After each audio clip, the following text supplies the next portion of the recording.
corner cube, the backscattering from the corner cube will be so strong that nothing else in that pixel matters anymore. It is dominating that. In that case, we don't have speckle. Okay, in that case, we don't have speckle effect.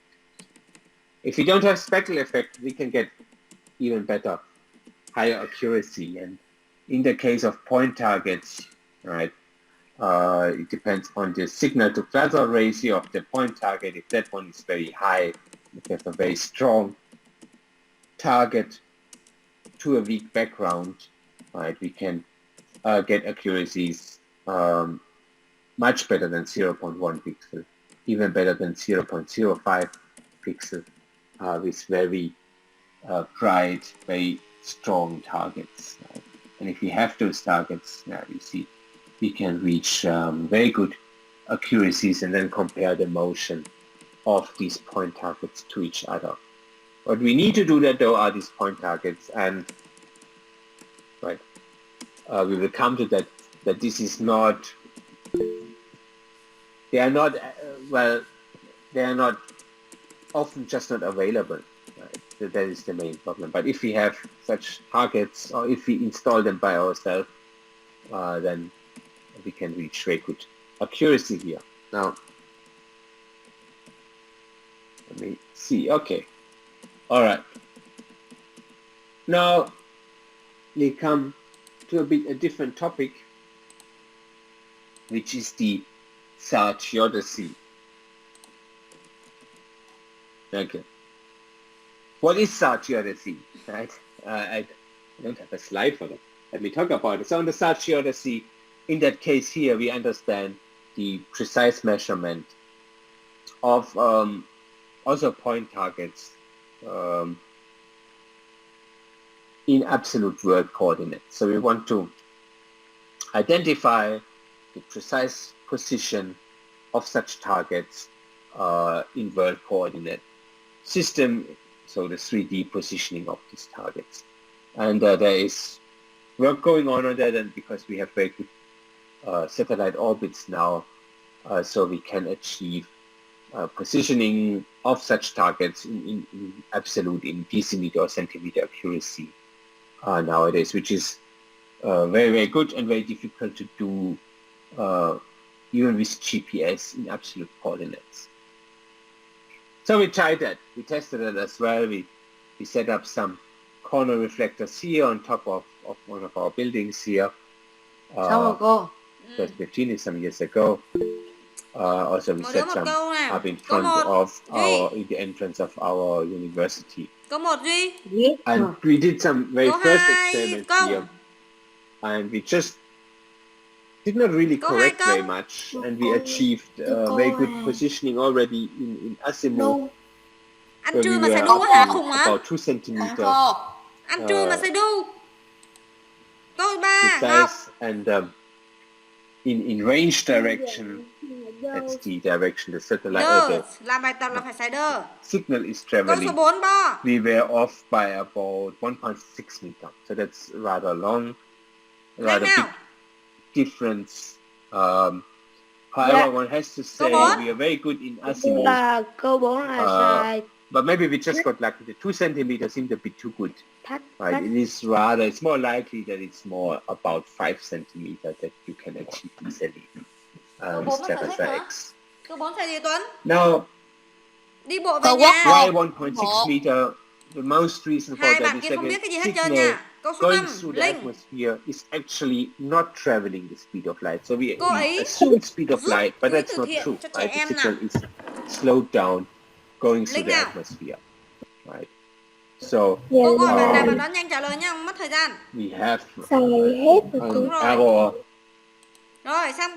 meter, 2 meters, which we call the tri-atmosphere, which is rather constant going through the ionosphere and the troposphere, and then we have 20-40 centimeter error, which is caused by differences in the humidity, the air pressure, and so on, which is dynamically changing in the atmosphere. So we tried to correct for some of them. Okay, so we set up a second experiment, a little bit more, a little bit better, actually, a bit better experimental design as well. We corrected for some of the delay, and we got here down to some decimeter accuracy, more or less. Still good in northing, which is basically the azimuth direction, and east and height is basically the range direction. However, there's still problems there. So we have to consider the dynamic Earth. We have our Earth is constantly moving, right? We have nothing is actually really fixed. And for example, our reference frames, they are typically set to a certain date. If we do not correct for that, so now in Europe we often refer to what's it called, ECMF, anyway from 89, so that is now 30 years old. If we assume the Eurasian place is moving 2 centimeters per year, that's easily 60 centimeters off now in absolute coordinates. If we do not correct for that, right? If you are from geodesy and you know what you're doing, that easily to be corrected, okay? But one has also to be aware of that, okay? So this is one thing. The other thing are, for example, solid earth tides. So the earth, you know, tides from the ocean, but the earth is also lifting and shifting following the moon and other stellar objects, mostly the moon, right? And that can be, that is about 30 centimeters a day, up and down in general. So again, if we are looking for absolute positioning, and if we are trying to reach accuracies better than decimeter, centimeter level, we have to correct for that, okay? Now again, the solid earth tides, you can download the information and you know the time when the images have been acquired, so you can correct for it. Again, it's more problem of being aware of it. After we did that, also including the solid earth tides, we went down in most cases to a couple of decimeters being off, and that is now mostly related, the rest is mostly related to the atmosphere, to the dynamic part of the atmosphere, which is the water vapor content, the air pressure, mostly these, which affect the path delay of our signal traveling through the atmosphere.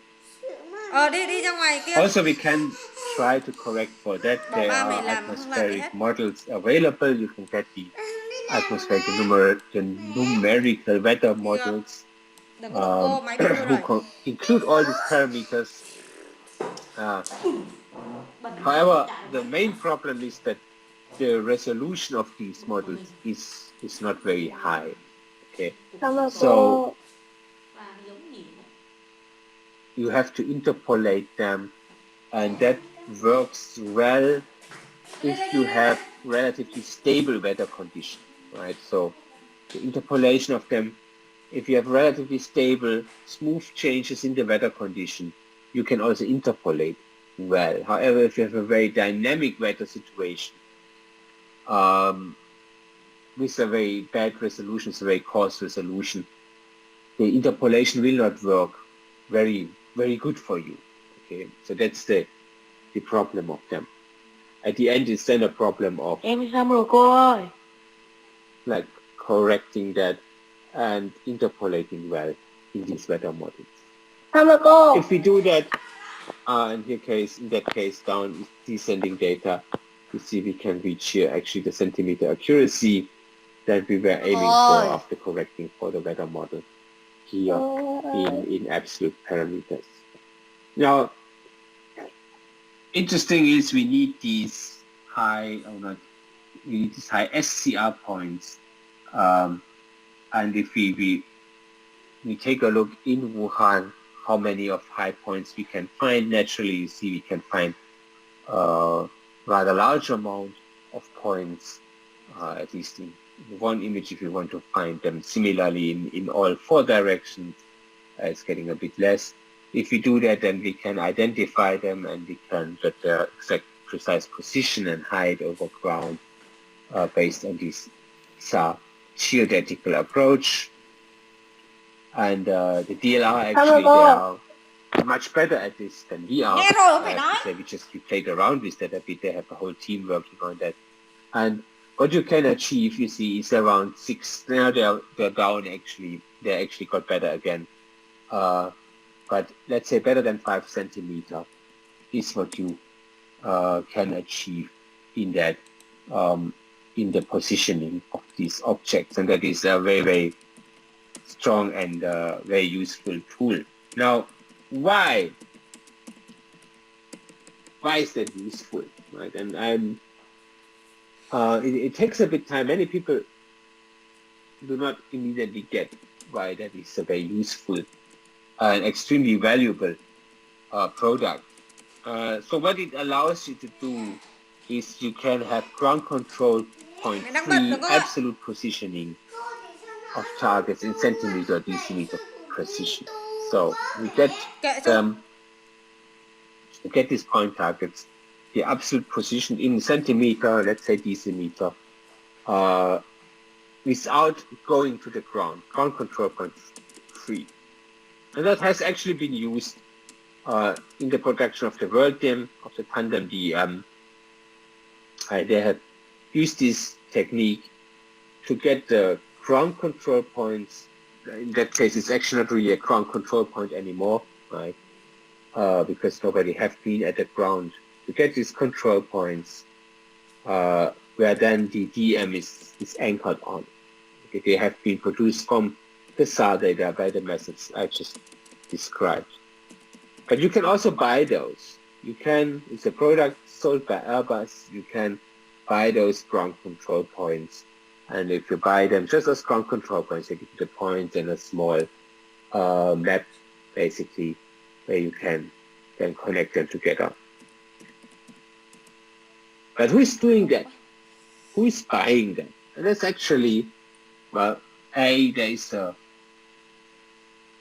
large interest in the security-related, military-related, security-related, because if you have these ground control points, let's say from a country you can't go, so it's very interesting to get very good, high-quality ground control points of North Korea, for example, right? So now you have your good ground control points in centimeter accuracy of North Korea, and now you can use them if you manage to match them to optical image, right? If you have them, you can link your SAR image, your ground control point packed in SAR with an optical image. Now you can automatically correct large number of optical images, and now you are able to have ground control point free and fully automated mapping, right? So basically, you are morphing toward the goal of remote sensing. The only difficulty of it now is the SAR and optical image matching. Okay, that's basically a part that has not fully been solved. Right? We can measure these points in SAR data very well. We can get for an image tens, for an area tens or hundreds of ground control points, or of control points, doesn't matter. Right? Now if we can match the SAR image to the optical image, we can match that ground control point, the coordinates from that point, to the optical image, and at that stage we can automatically correct them and geocode, auto-rectify all of these optical images in a completely automated workflow without ever touching the ground of an area. So that is very, very useful, and it's actually a well-selling product. So quite an unknown product, but it's a very well-selling product and good business there. And it's supposed to get even more very, very interesting now with updates in automated driving and all the automated driving companies. So they need this updated map material, continuously updated map material, in better than decimeter or around decimeter quality and accuracy. So they are very much interested in that to keep their maps automatically worldwide and up to date. All right. Okay, so let's take a stop here before we come to that huge topic of interferometry. Let's see, do we have some questions so far? Sishan, do we have some questions? Yeah, we have questions, Professor. Okay. I stopped sharing. Okay. Okay, share my screen.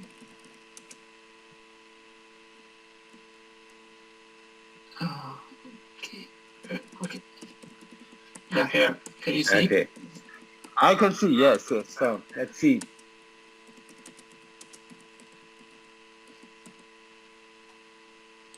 Sorry, God. Okay. All right, there's another question on why we are start looking rather than Nadia looking. I will not answer that now. It seems that we're not that very clear yet.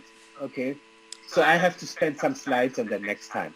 Okay, let me go the next time with several slides and try to explain that more clearly. Okay. What methodology can I apply to correct the atmospheric effects for the INSA and PS? Right, so that is basically the same what I just showed for Sartorius. Okay, you can use the numerical weather models that are available and you can try to correct effects for that for the INSA. However, for PS INSA, you already know what you're doing, right? So some people do not know what I'm talking about now.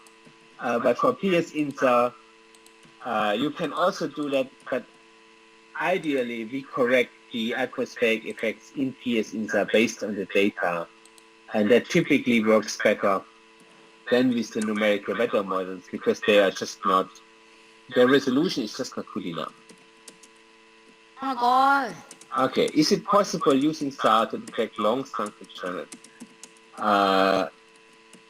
Yes, it is, and I will show you an example. I have an example actually for that, and I like that example. I will show you.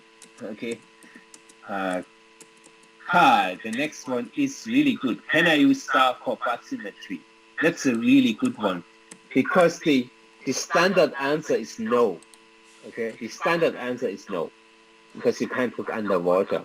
But I saw some work on that which is related that you can see some secondary effects and you can use that to estimate the ground under, like the topography under the water based on secondary effects.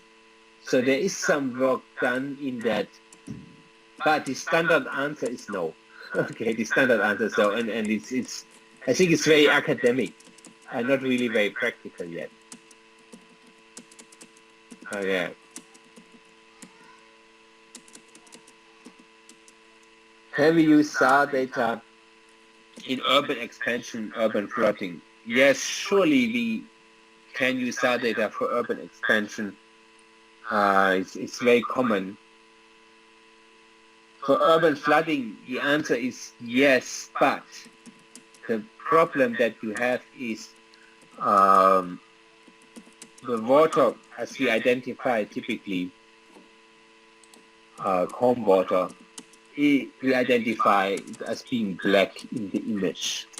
And now in urban areas, you have the problem that the roads that you're looking at, they're also black in the SAR image. So it's going to be rather difficult to separate the areas underwater Có chép bài over không hay là chỉ chép đáp án đấy? from the areas as they normally Có look chép like. bài không? Có chép câu hỏi nữa cô. You can do Rồi, that, chép vào câu and hỏi đó. Không phải chép đáp as án không urban của cô mà areas cô. are not only roads and buildings, right? There are many examples where we can see also the floods in urban flooding, but it is more difficult, also because the buildings may block your way. and so on. But yes, you can do. The short answer is yes. Okay, do the satellite data providers with raw data and image data both, or only the image data? That's a good question. And the answer is some do, some don't.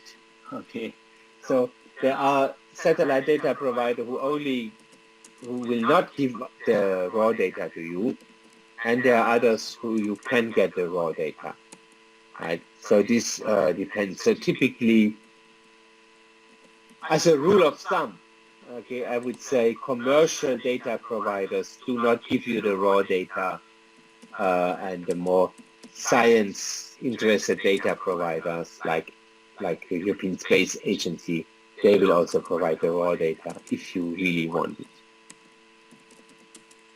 Okay, is there any way to know the looking direction by only looking at the image without prior knowledge?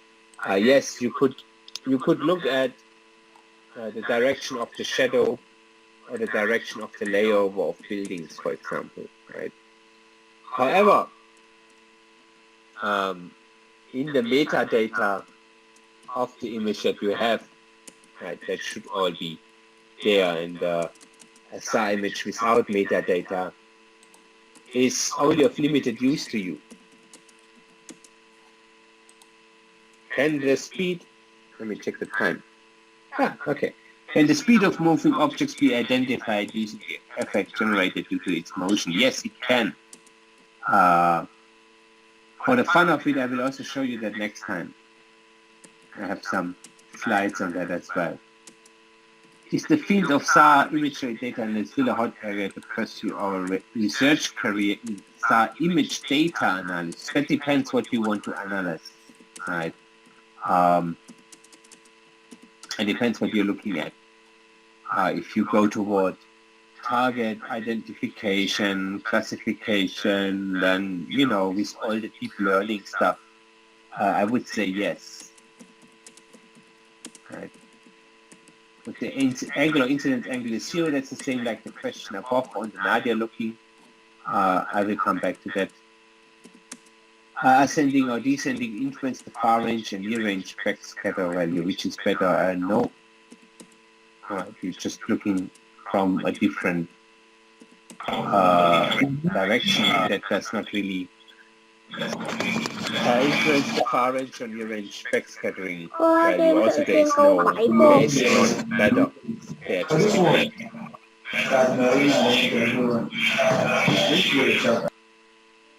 Okay. Could you please?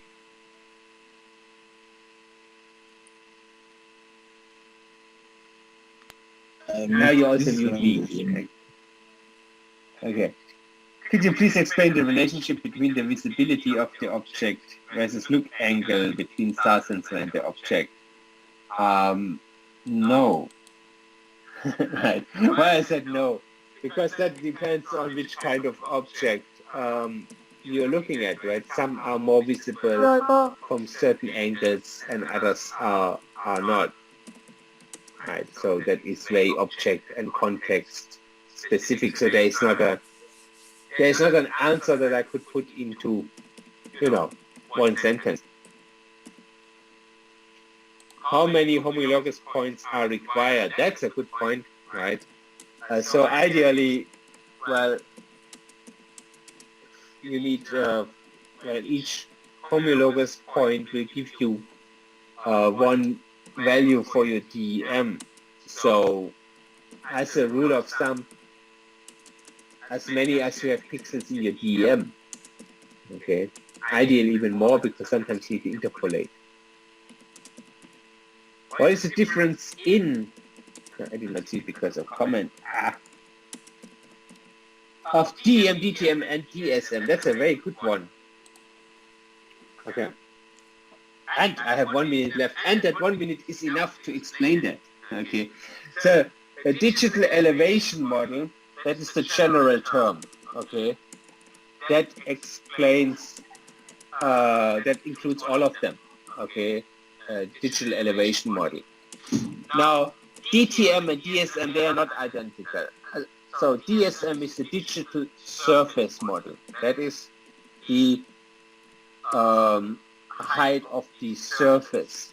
So, and DTM is the terrain model. That's the height of the ground. And that is not identical, for example, in a forest area. If you go in a forest, the DSM will be on the top of the forest. And the DTM, the value will be on the bottom of the forest, on the ground. Okay. And both of them are digital elevation models. Both are DM, but they are not the same. Okay. One is a DSM, it's modeling the surface, and one is a DTM, modeling the terrain, modeling the ground. And what we typically get from remote sensing mostly is we get DSMs, and what most users want Tiếp cô. DTMs. Chào các bạn đã. Okay, most users want a DTM, a digital terrain model, and what we get from most remote sensing models are DSMs, and there is then some processing required, and sometimes it's also not directly possible to get from a DSM to a DTM. So DSM again is digital surface model. There's the surface, for example, top of canopy, and DTM is the digital terrain model, so the ground where you are on the terrain. Okay, I did not answer all the questions. There are also some questions left on the list. I will do that again next time. Some I want to explain more. Some are still on the list, and some I have some cool pictures to show you. So I will do that. Okay. And hopefully then you can understand them more. I see I need to explain you more why you cannot look down, why it doesn't work. That's very basic, okay? And it's very important that you all get it, okay? So I'm gonna spend more time on that again, all right? Doesn't matter. And if I need to do it again and again and again, we will get there together. Tiếp cô ơi. All right. Thanks for joining. Now we had yesterday and today. Now we need a little bit break, okay? I think next time is on Friday, if I'm right. So we have a little bit break, and then we go deep into science interferometry, which will keep us the following lectures. That is, yeah, it's actually not such an easy topic, science interferometry, I have to tell you that. But don't be afraid, we will get through that as well, and I hope you will at the end understand it. Okay, great seeing you. I'm happy so many people still joining, and I'm even more happy that I get so many good questions. That makes it much more fun for me.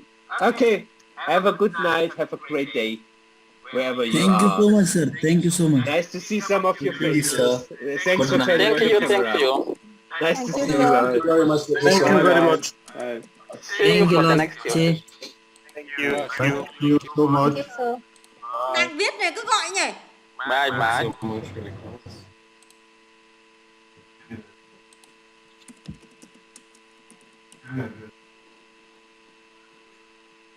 Tiếp đi cô.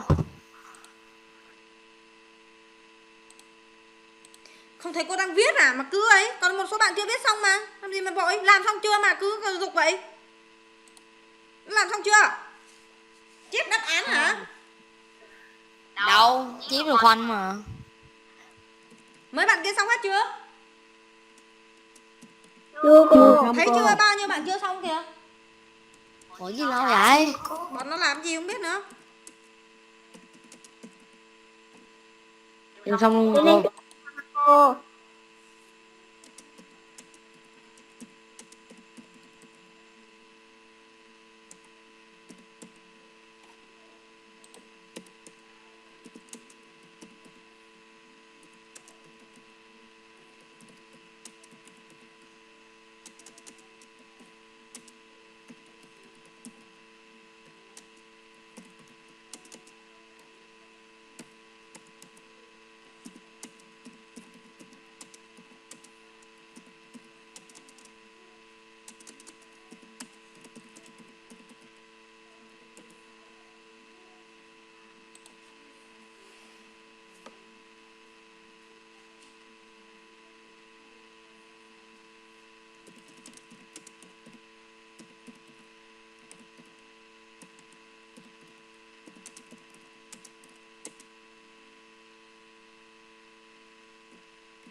kịp không? Chưa cô. Có cô.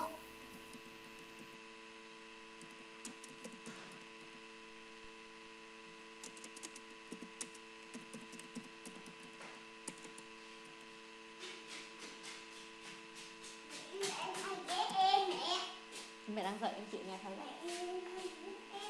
Em lấy súng này em bắn thịt đó mẹ. Nè. Đây mẹ. Mẹ đang bực mình á. Mẹ yêu em hay ghét. Yêu không? Không yêu hả? Tên là bắn mẹ. Bảo máy tính à?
Chép kịp không? Kịp cô. Kịp cô.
Có 10 câu H câu B luôn kìa cô.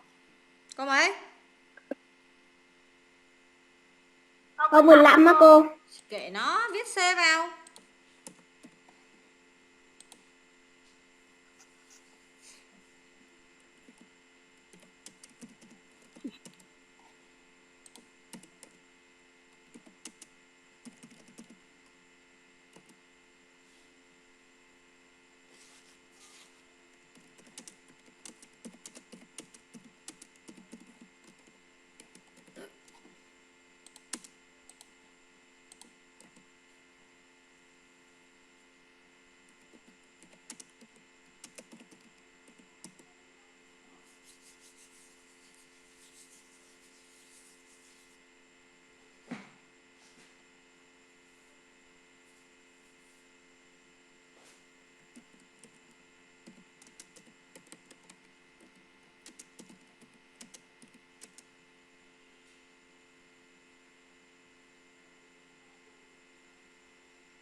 Xong rồi cô.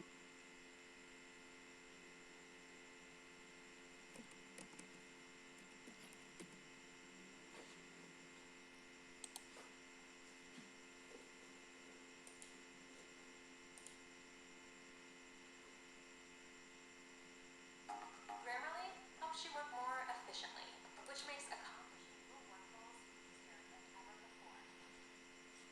Get full sentence rewrite suggestions so you can send your meeting faster.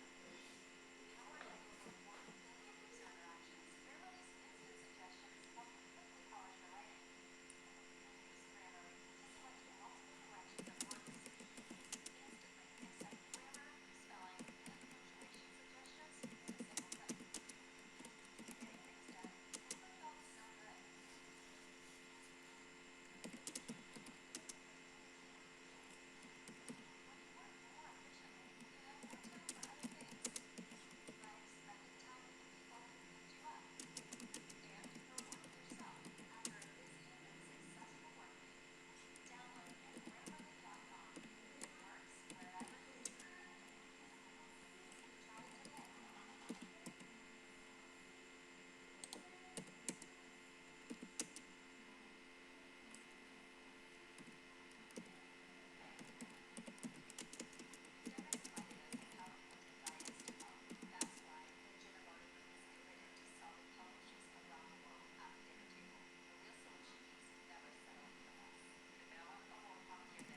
is committed to solving publishers around the world at the dinner table. A real solution means never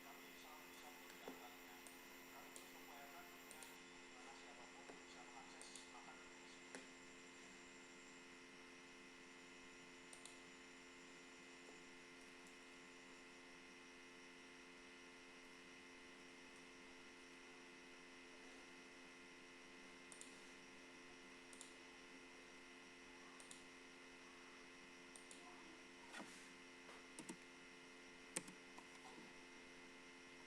Kịp không? Cô từ cho em viết câu 18 đó cô. Nhanh lên còn sửa bài. Xong rồi cô. Ừ. Rồi cô.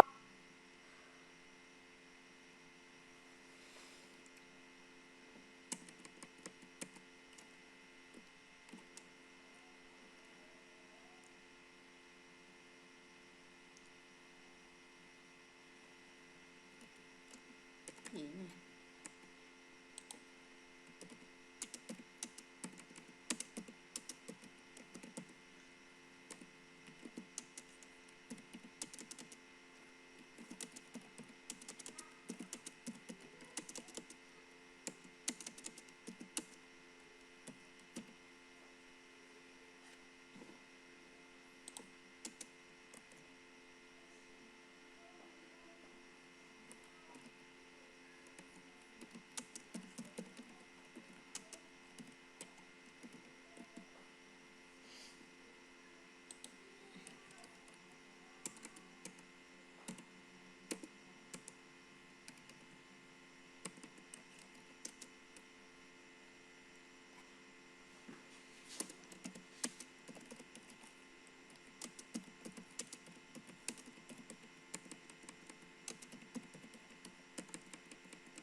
Kịp không?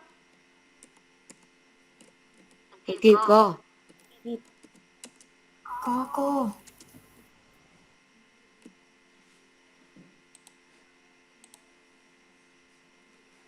Dễ khó? Dễ cô. Hơi khó tí cơ. Dễ sai hả?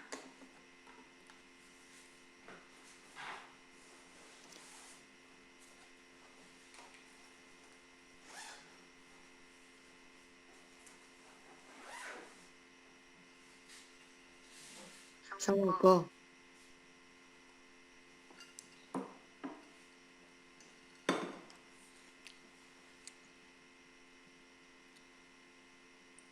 Tiếp theo.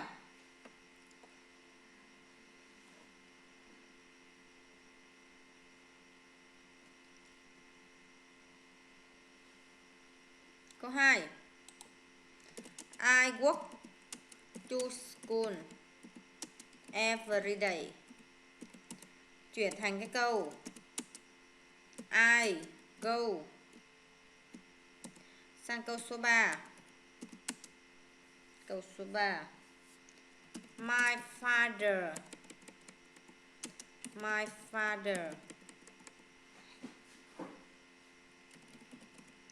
drive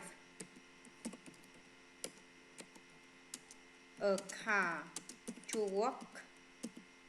Rồi viết thành một cái câu My father go.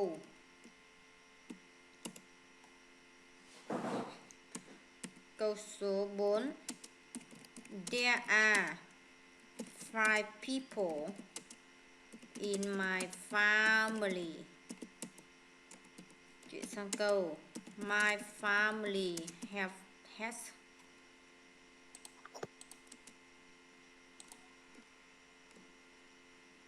Câu số 5.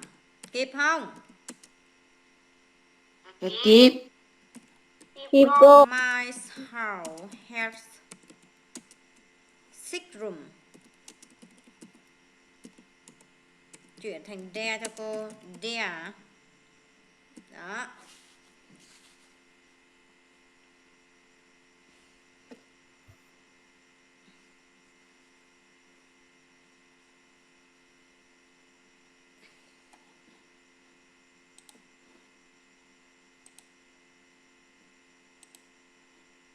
Xong rồi cô.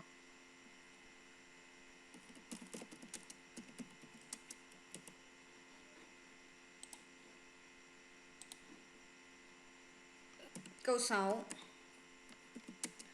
I cut the bus to school. Chuyển thành câu I go. Câu 7. English is my favorite subject. Chuyển thành câu I like. Câu 8.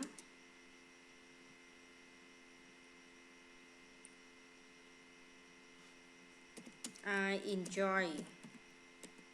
enjoy reading comic book.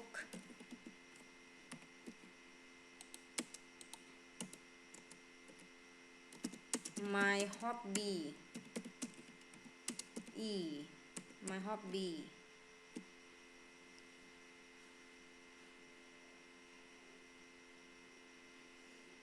Xong cô. Câu 9. Làm được không mà nhanh vậy? Có làm được không vậy hay làm bậy á? Sao thời gian trôi qua nhanh vậy cô? She love. Đang ôn thi thì nó nhanh thôi. She love studying music. Chuyển thành cái câu music. Đó. Được chưa?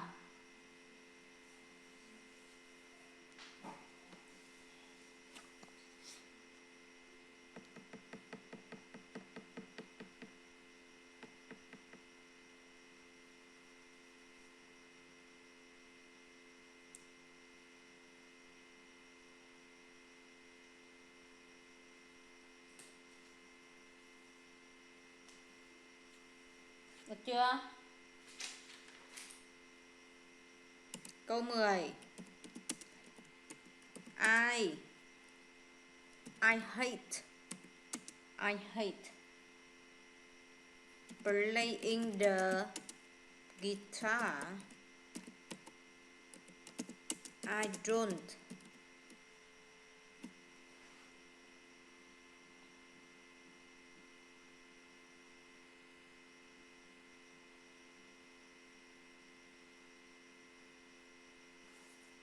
được chưa?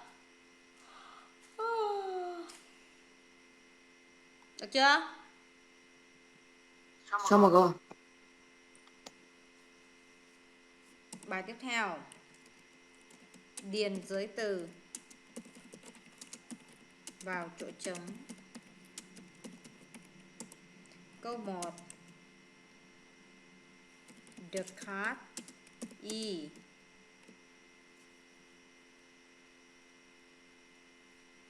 the sofa and the chairs.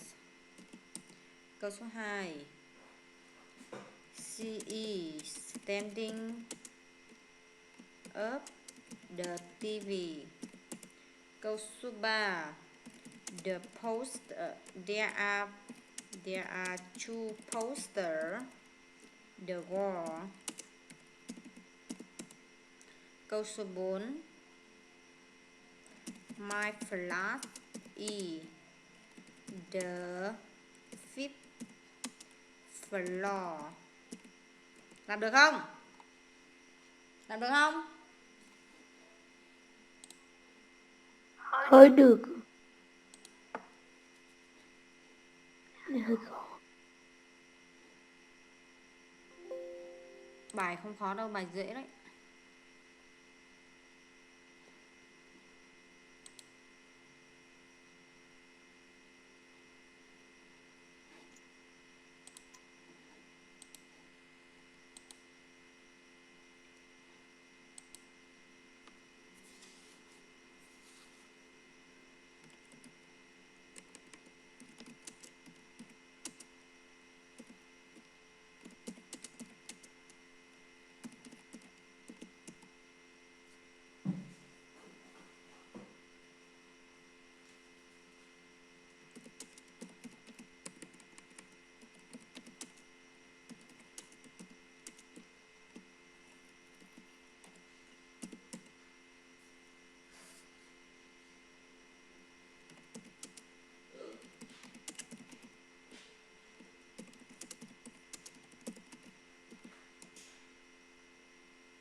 Làm tiếp cô ơi.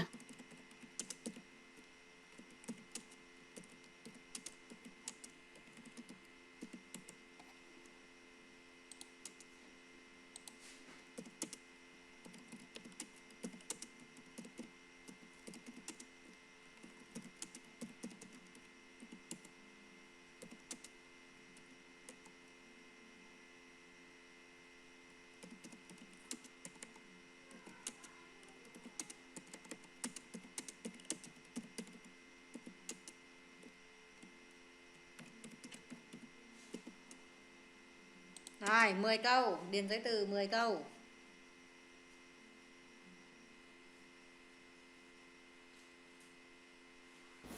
Làm xong mấy mà cô? Hả? Cái gì con? Là xong mấy mà cô? Là xong mấy mà cô?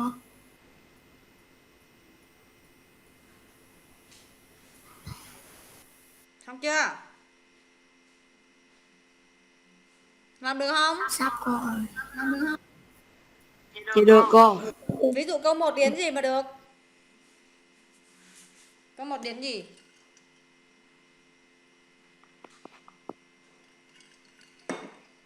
On. Hả?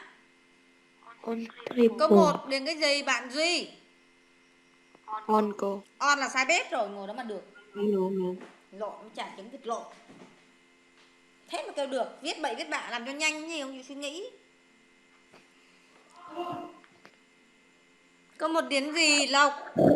Giờ tôi sửa bài nè, bữa sau tôi cho bài tiếp. Ngày mai á cô gửi bài sang, cô sẽ ra một ít đề rồi gửi sang rồi làm. Bây giờ sửa bài nha. Bạn Linh chết xong chết chưa? Cô sửa bài rồi nghỉ này. Do cô trễ 15 phút, giờ cô trả lại 15 phút. Nhớ lần.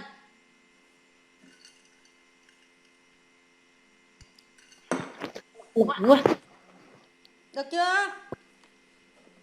Được chưa? Để sửa bài. Rồi cô. Tất cả đều được chưa? Từ cô. Từ từ hả? Cho thêm 1 phút. Đợi em Bạn thay Linh chép kịp nữa. con? Linh kịp không? Linh ơi, Linh đi đâu rồi Linh ơi? Dạ. Chép kịp Đâu cô? không? Dạ cũng kịp. Ừ.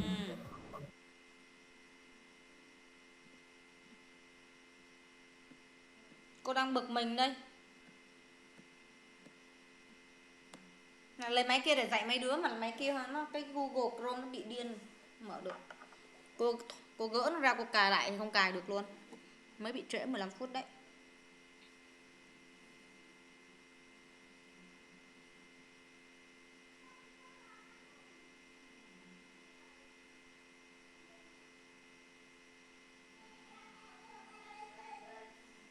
Xong chưa?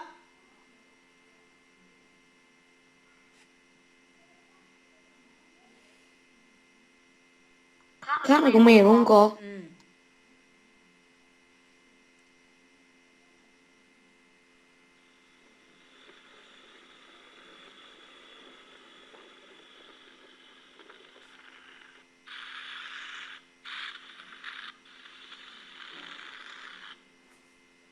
Xong chưa? Để tôi sửa bài.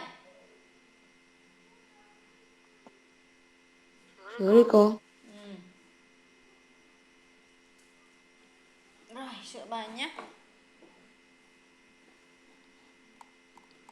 Nãy sửa tới đâu rồi, tôi sửa tiếp này. Rồi, bài này tìm từ phát âm khác này. Phát âm s, s cô nói rồi. Phải phòng khi tối phát âm là s. Trong trường hợp này có chữ p là phải phòng khi tối phát âm là s này. Lúc s, stop s, have s này. Trong khi chó sủa gì CH của chị Sương thì chúng ta phát âm là it. Cho nên câu này chúng ta đọc là watch it. Còn 3 câu kia là s. Câu số 2 nha. Chúng ta có this it này, bởi vì ở đây là chữ SH thấy không? Thuộc trường hợp CH của chị Sương, vậy đọc là it. Ở đây không có trường hợp nào là phải phòng khi tối hết, tức là chữ p, chữ phờ, chữ tờ, chữ k, không có trường hợp nào hết. 3 câu này đọc là the, by the, pen the, ruler the. Cho nên ở đây chúng ta khoanh vào this it. Không biết có hiểu bài hay không? Sang câu số 3, phát âm s, s tiếp. Play the nhá, bởi vì nó thuộc trường hợp 3. Listen the. Cái này thuộc trường hợp 1 này, chữ k này, chữ k này phải phòng khi tối nhá. Chữ k là thuộc trường hợp 1 đọc là s, works và goes. Vậy thì rõ ràng là khoanh vào câu này rồi. Sang câu số 4 này, ở trong trường hợp này chúng ta có trường hợp 2, boxes, buses, oranges nhá. Trong khi pen đọc là the, pens the, cho nên các bạn khoanh vào câu này. Đấy. Không biết có hiểu bài hay không? Tuấn hiểu bài không con? Em hơi hiểu tí. Tuấn hiểu không? Hiểu cô. Mấy bạn kia thấy gà mờ quá, không biết có hiểu không? Sang bài dưới là nhấn âm. Cái nào mà nhấn âm khác thì khoanh vào nó. Bây giờ đánh này.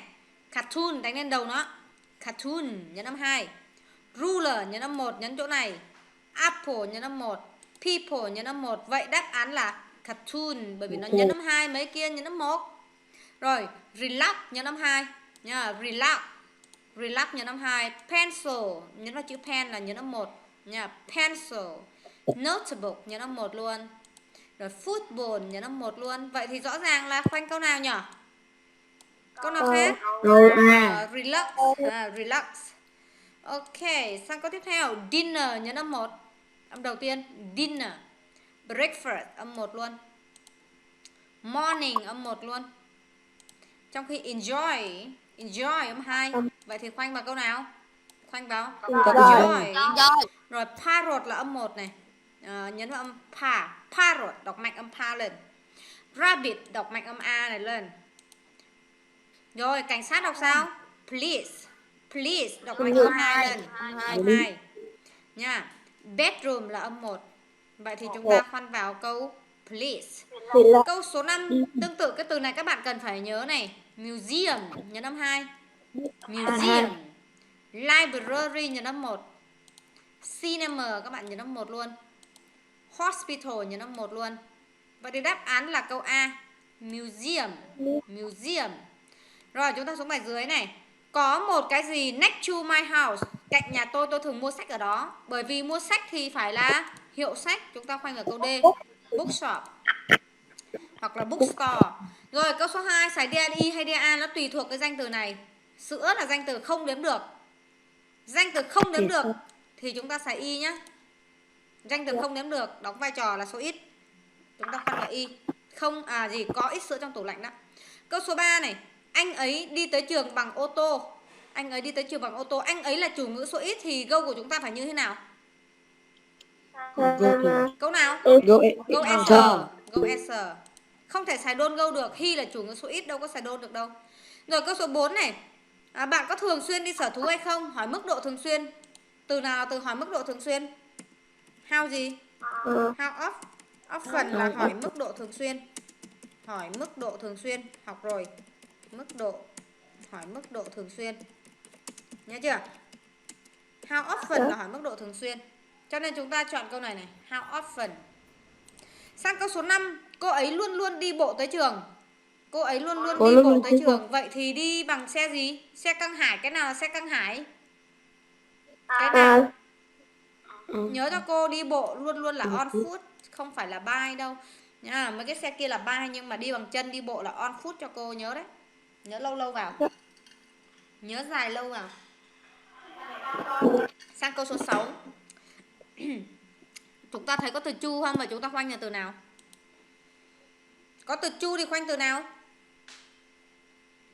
Đúng rồi, next. Đọc ngay luôn nha. Next chu. Chỉ có next đi với chu thôi, mấy kia đâu có đi với chu đâu. Rồi, tôi có một ít tấm áp phích ở trên tường. Một vài tấm áp phích trên tường. Rồi, ở đây là câu khẳng định này. Xài gì? Some hay any? Some. Ở trên tường xài giới từ gì? On the wall. Trên tường lúc nào on the wall cho tôi. Vậy đáp án là câu C. Sang câu số 8. Đừng có đứng như thế nào cái tivi tôi đang xem phim. Câu A in front of. Câu B là on. Câu C là above. Câu C là under. Chọn cái nào? Câu A. Đúng rồi. Đứng trước tivi. Không có đứa nào mà chọn on hay là on là đứng trên cái tivi, above là bên trên cái tivi, under là dưới cái tivi đâu nha. Câu số 9. Con mèo thì như thế nào với cái bàn và cái giường? Có từ and đây. C. Câu số 10. Nhà của bạn như thế nào? What's your house like? Nhà của bạn như thế nào? They are friendly. It's small. Thank you. What's your house like? No, there isn't. Chọn cái nào? B. Đúng rồi. Very good. Very good. Sang câu số 11. Have you got a rabbit? Bạn có con thỏ nào không? Have you got a rabbit? Z there is. No there isn't. Yes I have a. No I don't. Chọn đi. Chọn đi. Ở đây có have, xài lại have nhá. Yes. Câu nào? I have. Yes I have. Yes I have. Sang câu 12. I'm an only child in my family. I any brother or sister. Only child là gì? Tôi là con một, đứa trẻ duy nhất. Only là duy nhất. Tôi là con một trong gia đình của tôi. Vậy là tôi không có anh trai chị gái đúng không? Hay là tôi có anh trai chị gái? Không, câu B. Không. Câu nào? C. Tại sao C? Ở đây là chủ ngữ là tôi này, ai này. B, đúng rồi, bạn Tuấn very good. Phải chọn câu B, mấy câu kia không xài được. Ai không bao giờ đi với doesn't. Ai không bao giờ đi với hasn't. Mà câu này thì sai nghĩa have got là có. Con một và còn có anh trai chị gái thì là đúng không đúng nghĩa. Sang câu 13. Cái gì là những ngôi nhà có một tầng và luôn ở miền quê? Ngoại ô, luôn ở ngoại ô. Nhà gì? Nhà gì ở ngoại ô, một tầng. Nhà một tầng đâu? Nhà trệt đâu? Nhà trệt. Nhà một tầng, nhà trệt là nhà nào? Bungalow. Rồi, có cái gì, nhà gì trong thành phố? Có những nhà này chồng lên nhà khác. Gọi là nhà gì? Chung cư. Chung cư nha. Ở miền quê có nhà gì? Chúng nhỏ và đẹp với vườn rộng. Nhà gì? Trong 4 cái nhà này nhà nào là ở miền quê? Ở miền quê á, ở nông thôn. Ở nông thôn, ở countryside. Nó nhỏ, đẹp, vườn rộng. Bây giờ detached house là biệt thự á. Bungalow là gì? Là nhà tầng, một lầu, một tầng, nhà tầng trệt á, nhà trệt. Rồi terrace houses là nhà gì? Nhà liền kề ở trong thành phố.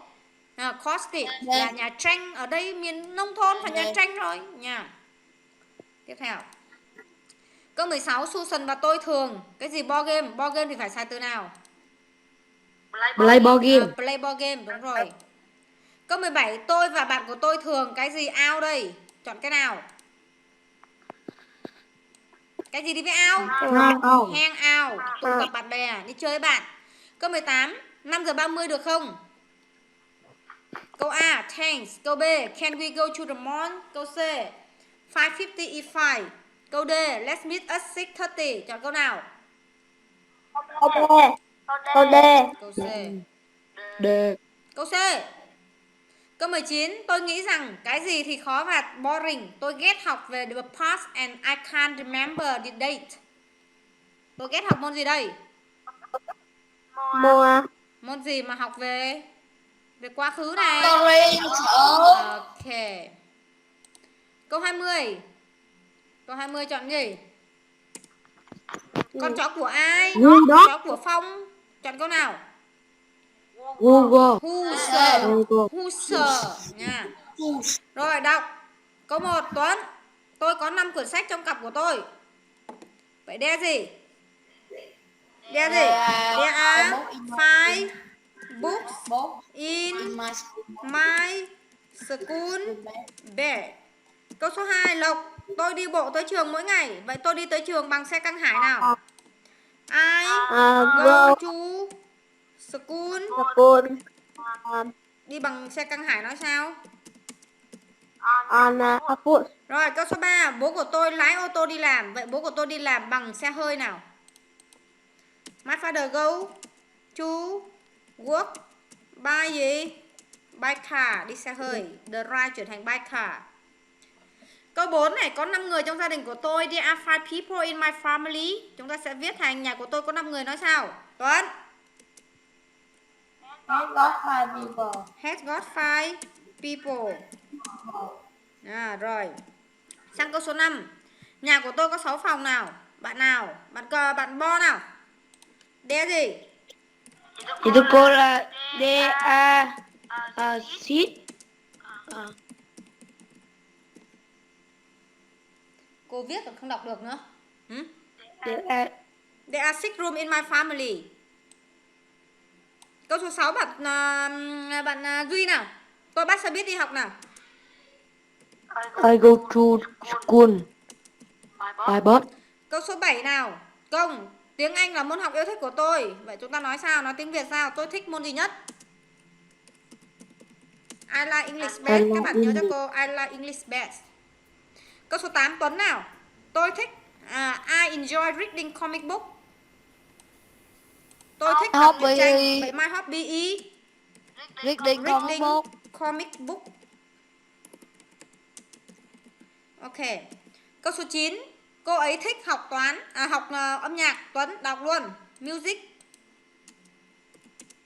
is her favorite lesson. Subject hoặc lesson đều được. Rồi, tiếp theo. Tôi ghét chơi đàn guitar. Bạn nào làm được câu này giơ tay. Trả lời liền ngay. Em cô. Cậu Duy. I don't like play the guitar. Rồi, tôi không thích. Ghét là không thích. Rồi, điền giới từ vào chỗ trống. 1, Lộc. Điền à?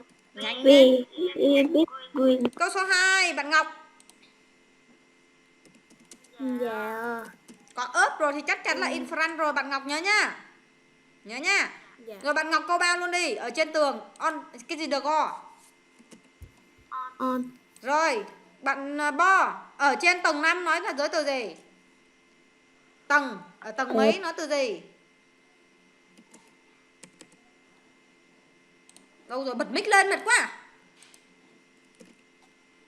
Nhớ nhá, ở trên tầng mấy xài on cho tôi, mệt quá đi thôi. Câu số 5 bạn Công, có từ chu thì xài gì ở đây?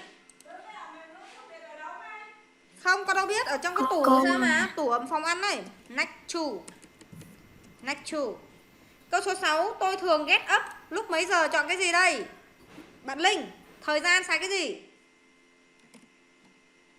Tôi chán mấy chị quá, bật chậm nữa chứ. Thời gian là vàng là bạc. Tuấn câu 7. Đâu hết rồi. Nào. Câu 8 đọc luôn đi. Tôi chán mấy anh chị kia lắm rồi. Cô là on. Ngày tháng là xài on cho tôi. Câu 9 Tuấn. In. Câu số 10 Tuấn. On. Đúng rồi. Sao bạn kia mấy bạn kia không biết gì hết trơn vậy? Chán dữ không biết nữa. Nãy giờ con có mời em đâu cô. Có cần gửi cái này sang không? Dạ có. Không cô. Có. Cô. Rất cần cô. Rất cần hả?